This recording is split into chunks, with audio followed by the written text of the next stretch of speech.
Napag-usapan natin ang patungkol sa may resolve nitong si Dino na ngayon ay bumalik na sa may side ng Tempest kahit na malaki ang risk na mag-fail ang kanyang plano. Pero bago natin simulan itong video na ito ay i-roll muna natin ang intro.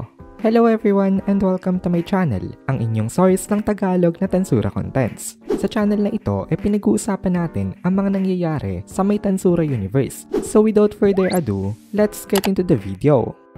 Nag-upload na nga pala guys ang Kohay PH ng Tagalog na solo leveling. Kaya kung gusto mo makapanood ng Tagalog solo leveling contents, bisitahin nyo ang Kohay PH. Link in the description. So nagpapaliwanag nga ngayon itong si Dino patungkol sa dahilan kung bakit hindi sila makatalikod kay Feldway. At dahil nga daw ito sa may domination circuit na nasa Angel's ultimate skills. Silang tatlo daw nitong sila Pico at Gracia ay under nga daw ng domination na ito. Sabi naman ni Gracia ay kaya niya daw sana makatakas dito kung i-erase niya ang kanyang rights at ultimate skill na katulad ng ginawa nitong si Obera. Sabi naman ni Pico oo nga daw, napaka-bold daw nitong si Obera sa move na ginawa niyang yon. Pero unfortunately dahil daw sa ginawa ni Obera hindi na daw uli nila yun pwedeng gawin kasi aware na si Feldway patungkol sa action na ganon. Aside kay May Furuki nga talagang sobrang under ni Feldway itong tatlong ito at although hindi maganda na mawala ang ultimate skill nila mas pipiliin daw nila yon para lang makawala sa may control nitong si Feldway. Pero unfortunately nga hindi na nila yun pwedeng gawin ngayon.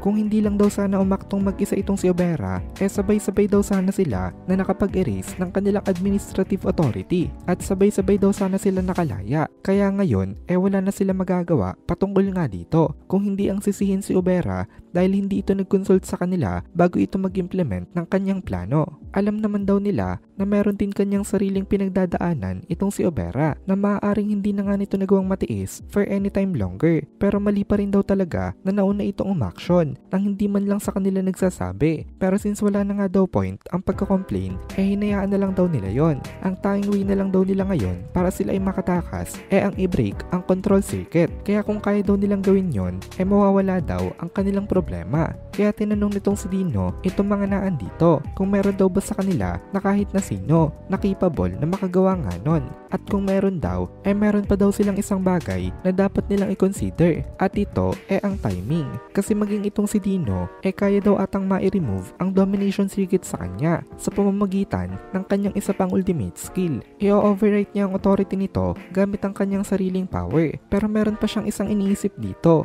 at yun kung kaya niya daw kaya na forcefully na mag-interfere sa may control circuits ng ibang tao gamit nga itong power niya na ito. Since hindi niya pa nagagawa ito before malaki talaga itong sugal para sa kanila at talagang napakadelikado. At kung magawa naman daw niya na makapag-breakthrough nga dito may possibility naman daw na madetect agad dito nitong si Feldway at umaksyon si Feldway habang on the way pa ang process ng pag-free kina Pico. Sobrang risky daw talaga nito pero hindi natinag itong kanyang mga kasama, especially itong si Mai Furuki. Mukhang walang balak na magpa-undo uli itong si Mai Furuki kay Feldway. Sobrang determined itong si Mai Furuki dito at dahil doon na-motivate din lalo itong sila Pico at Gracia at sabi na lang nitong dalawa bilisan na lang daw nitong si Dino. Gawin daw ito ni Dino bago ma-notice ni Feldway nang biglang nagsalita itong si Shuna. Sabi ni Shuna tutulungan niya daw itong si Dino sama. Nakangiti itong si Shuna ngayon habang papalapit siya kay Dino at kinabahan itong si Dino dito. Tapos sabi nitong si Shuna isusupport niya daw itong si Dino sama sa pamamagitan ng pag-i-imitate ng process na gagawin nito at pag-a-apply nito sa mga kasama pa nitong tatlo. Kaya wag daw sila masyado mag-alala. Basically, once na tapos ng process ng pag-override ni Dino sa kanyang sarili, tapos na rin ang kina Gracia, Pico at Mai Furuki kasi kasabay ito mangyayari. Kaya once na na-notice ni Feldway na nakalaya na nga itong si Dino sa kanya, nakalaya na rin itong tatlo pa nitong kasama. Pero nagulat itong si Dino dito na sigurado daw ba itong si Shuna-san. Kaya daw ba talaga nito na gumawa ng ganong klaseng bagay?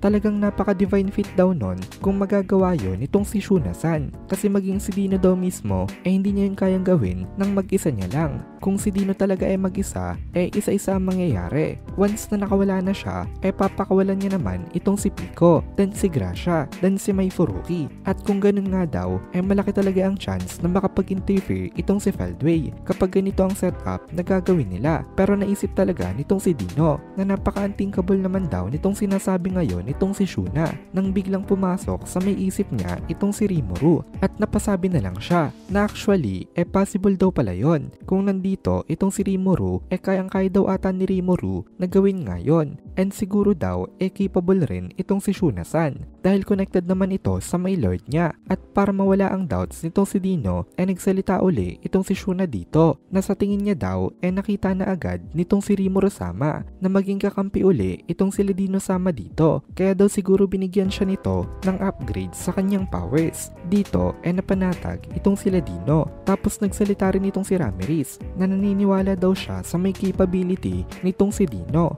Lalo na daw ngayon at tutulungan nga ito nitong si Shuna. Kapag nagsucceed daw itong si Dino papatawarin niya na daw ito. Kaya magtiwala daw ito sa may kakayahan niya at magtiwala daw ito sa may support nitong si Shuna. Dito napatango na lang itong si Dino at dahil magi-increase nga ito ng probability ng success walang dahilan para i-reject nga ang proposal nitong si Shuna sa kanya. Kaya nagkaroon na sila ng agreement na gagawin na nga nila ito. Napaka-doubtful daw na nakita nga nitong si Rimuru ito kaya nakapag-upgrade sa may power niya itong si Shuna. Pero sa may point of view nga nitong si Shuna deep in her soul ay ramdam niya pa rin daw ang connection nila nitong kanyang lord na si Rimuru. At ang proof nga daw nito ang nai-acquire niya na ultimate skill na Yaoyorozu na composed ng napakaraming mga powers. Ito daw ay culmination ng lahat ng mga skills na na-accumulate at nai-analyze nitong si Rimuru mismo. Kaya ang Yaoyorozu nitong si Shuna parang downgraded version lang ng Harvest King Shub-Nigo Wrath nitong lord niya.